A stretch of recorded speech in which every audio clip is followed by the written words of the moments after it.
Hello, there's. This is not a review for the Teen Titans Raven.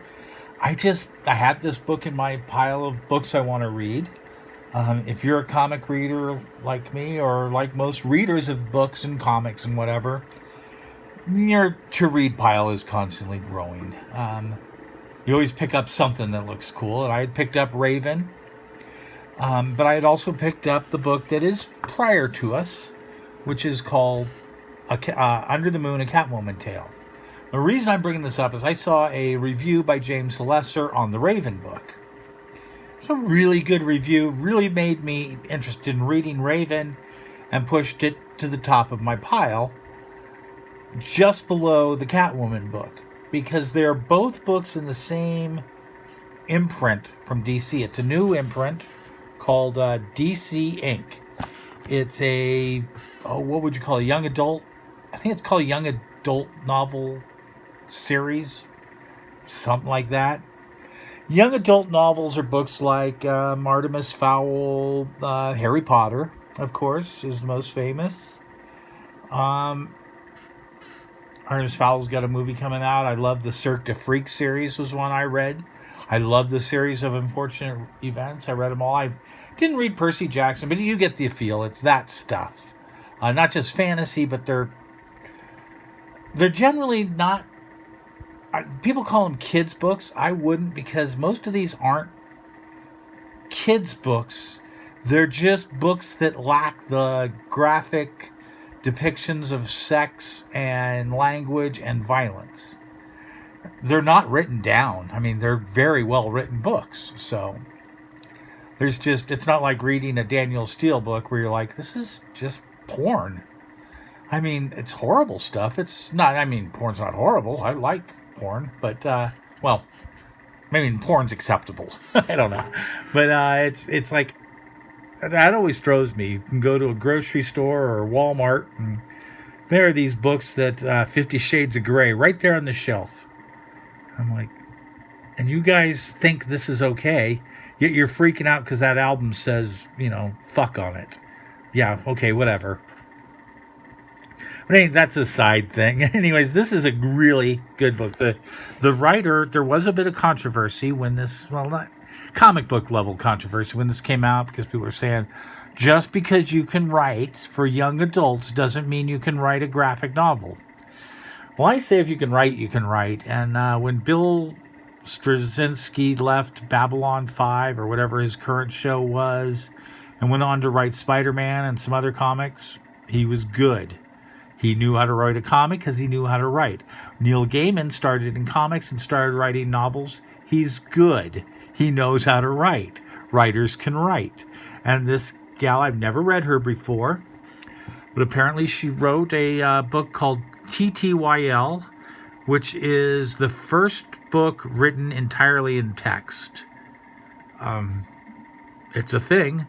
I think it's a good gimmick. It got people to read. It gets kids to read. I'm for the gimmick, and this is getting kids to read. I hope is getting them in. It's a regular graphic novel.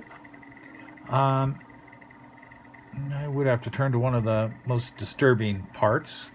Let me get to the end here. One thing I did note, and I would be remiss if I didn't point this out. There are resources in the back. Resources for stopping domestic violence, resources for avoiding self-harm, resources for animal cruelty, and that was an animal cruelty scene. For suicide does not happen, but it is attempted. It does deal with real things. It doesn't go heavy. It doesn't really upset you unless it really, these things, the animal abuse bothered me quite a bit. The domestic violence was pretty tame as far as I was concerned. I think he pinched her and locked her in a closet. That's not really a spoiler, but. And if you know the Catwoman story, because this is Catwoman's origin, Catwoman had a messed up life. She was an orphan on the streets. She walked the streets. She stole. she there's a lot of stories out there and then this one is more of she's 15. Her mom has a bunch of different boyfriends. They're all abusive pricks to her. We don't get a lot of views of any sexual abuse, at least. That's good, because they can allude to that stuff pretty quickly in comics.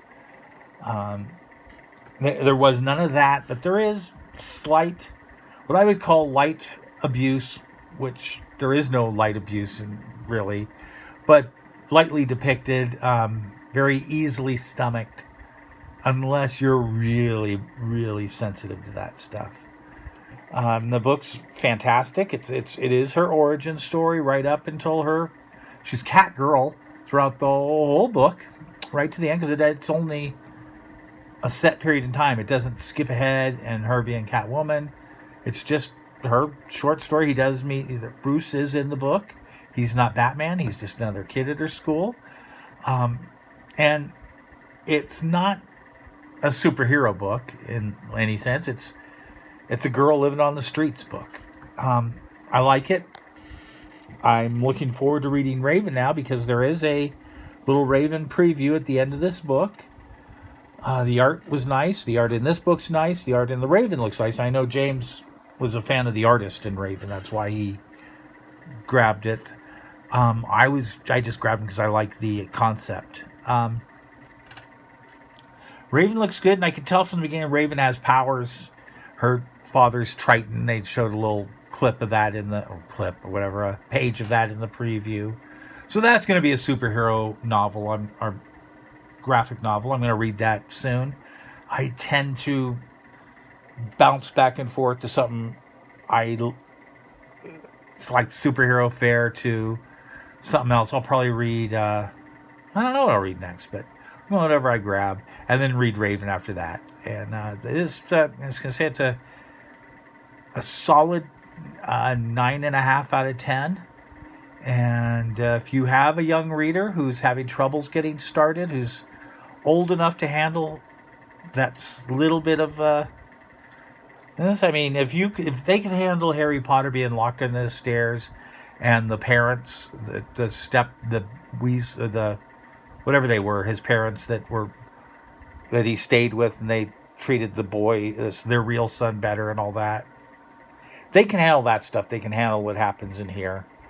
So it's a great start because it's an easy read and it's captivating.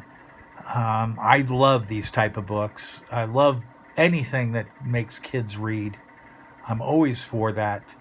If you have kids out there and they love the new Spider-Man movie, go buy them a Spider-Man comic. Anything. Because for me, as soon as I learned to read and I showed interest in Archie comics, my parents bought me Archie comics. Anything I could read, I wanted to read, and man, I got comics whenever we went out, just because I would read them.